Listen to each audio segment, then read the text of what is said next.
263 chat. Submit to you. We re-examine who is a rich and poor, hungry and full. Let me ask you to give a new definition to the word wealth and all it means to you. Behind the facade is a myriad of problems that money just can't fix. We're in desperate need of something greater, something that's deeper within.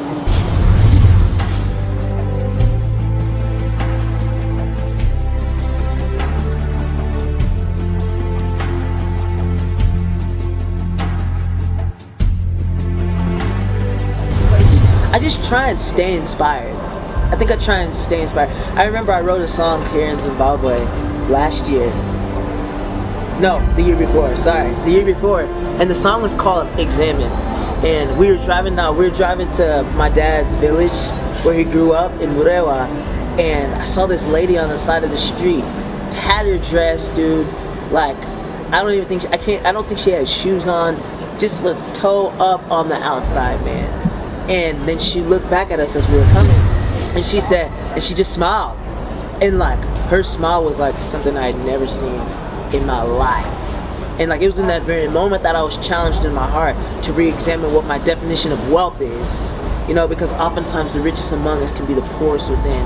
But the poorest among us can be the richest within. And so I wrote a song called Examine out of that. And so yeah. So I mean, just everywhere, I just try and stay inspired. Just try and keep my eyes open. And sometimes that's hard, especially like with like social media and everything that kind of just like captures our attention. You know, I really have to fight for it sometimes. You know, before I can say who I am, it's important to kind of go before I was. And that's to my parents. My parents are from Zimbabwe. My mom's from Gutu, my dad's from Murewa. And my dad came to the U.S. for educational opportunities in 1988. And he was originally just supposed to be there for a year, but some more educational opportunities opened up. And in 1990, he brought my mom to Oklahoma, and they began going to Oral Roberts University. And to kind of make a long story short, you know, they're educationalists and have like 10 degrees in between them two. And so education is something that they value. But in 1992, I was born, and a couple years after that, my dad, he began to travel in ministry. And, you know, instead of just leaving his family at home and him traveling, you know, he decided to take us all. And so when I was 4 years old, for the first time, you know, at a little church in Sand Springs, Oklahoma, it's a little, what they call country towns in America. And so they threw me up on stage and told me to sing Jesus Loves Me. And so that was kind of the beginning of, I guess, who I am. You know, that's when music started. And throughout my whole life, I've been involved in so many incredible music opportunities. When I was in high school, I did a lot of musicals. I was a part of a show choir. And then when I got to college, Oral Roberts University, I was a worship leader, and so I would lead worship every Wednesday and Friday for the student body, over 3,500 young people. And after that, when I graduated, I knew music was the only thing that I wanted to do. Like, it was the only thing that I wanted to do.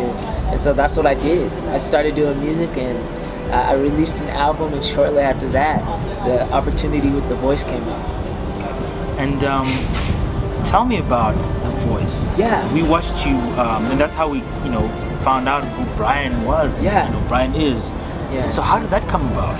Yeah, you know, just like you said, you know, I'm really grateful for The Voice because they did that very thing. You know, they kind of introduced me to America, which I think is the purpose of something like a show like that. It's just to introduce you to America, and then you go do your thing. And so The Voice was pretty random. It was pretty, because I had just released my album.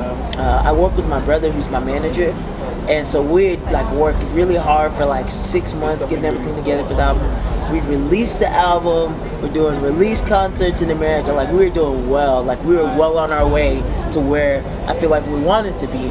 Then I got a phone call. I got an email. Sorry, I got an email from The Voice saying, "Hey Brian, we would love for you to come audition." And so I was like, I mean, why not? So I went, and then that just started a almost a year-long journey that was absolutely incredible. And you've got, I guess, contacts from that. Yeah. And various other, and so what was that experience like for you? I mean, Brian Nhira, on The Voice. What was that like? So we saw the video when I think you sang Happy. Yeah. Yeah, how was the, experience after that? Yeah, I think it was just, it was kind of the whole process was a little bit severe, but it felt right because we had been grinding for so long. And so this felt like a next step rather than some huge thing that just, came about. It felt like something that, it felt right, that we were getting this opportunity to be exposed on this national level. And, it was crazy singing Happy in front of Pharrell. I think that was the craziest thing. And then the next round I sang Sugar in front of Adam Levine. And so, it was just an amazing musical opportunity. I loved every minute of it. You really enjoyed it? Yes. So how do your family feel about music? I can imagine typical Zimbabwean parents. Yeah. I think they're my parents. Yeah. And here you are. What did you study? I studied organizational interpersonal communications. So you studied that, and then you said, Dad, Mom, I want to actually do music. So what was that conversation? My parents have supported me. They just kind of let me do whatever I wanted to do. And, just trusted that, God would lead me and trusted that I'd get to the right place at some point. And so, God has just been so good to me. It's been an amazing thing. But my parents are so happy just because I think, first of all, my goal through the whole process, and I said it, one of the very first things I said on national television was, I'm doing this to honor my parents. I wanted to, in everything I do, I want to honor my parents because I realize the sacrifice that they made. I realized that they came to America to pursue their opportunities, leaving their home, which they love. They love Zimbabwe with their whole hearts. That's why they come every year. But them leaving and coming here to come into America, they had made a huge sacrifice. I don't know if I'd have half the opportunities that I have if they didn't make that sacrifice, if they didn't do what they did.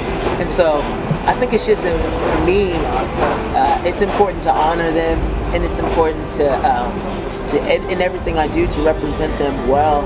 And in turn, they're extremely happy. So in June 2015 is when I did my initial audition. And then we had another audition in August, and then September, October we started getting ready for the blind auditions. Then January, February we were doing the other rounds. Then the show finally aired at the beginning of March. And then ended in May. So it's been non-stop. Non-stop. Now the show is over.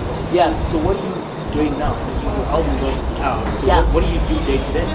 So now, man, we're doing a lot of traveling, a lot of events, a lot of concerts, and also, man, I really want to take the opportunity to dabble in a lot of the stuff that I've loved for years, but I had to kind of put on hold, like acting and musicals, and so I really want to get involved in that stuff again. But music is my main medium right now. Yeah. I think the biggest thing is this. You have to be, if you want music to be something that you do for a living, you've got to be organized.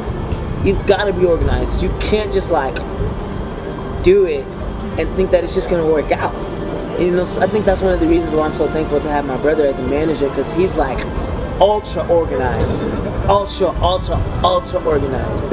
and so having that, we've seen success from that, because people look at that and they're like, wow, not only does he sing, but he's on time. And not only is he on time, but he's prepared. Not only is he prepared, but when we ask for more, he can give us more.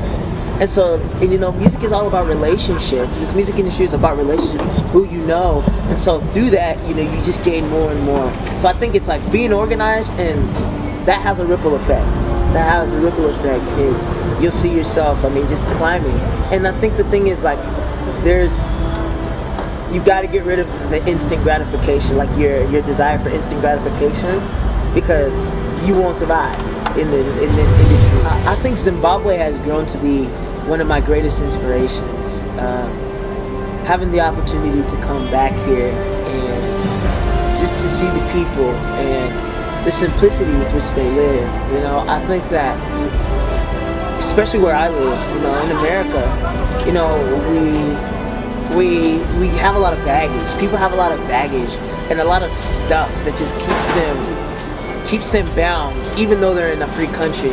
And so coming here, and I know that, you know, the situation isn't easy by any means, by any stretch, but the simplicity with which the people live is so beautiful. It's so beautiful, and I think that it's something that the world can learn from, that we all can learn from, is how to live simple, and is how to, like, you know, here family's important. You know, your church is important. The people who are around you are important, because it's not like you got a bunch of stuff that, you know, that you have, you know. So the value is placed, I feel like, in the right places, you know, in the family system, in their faith. And so I think that's one of the reasons why I love coming back to Zimbabwe. It's like an oasis for me. For these and other stories, visit our website www.263chat.com. Follow us on Twitter @263chat and like our Facebook page 263chat.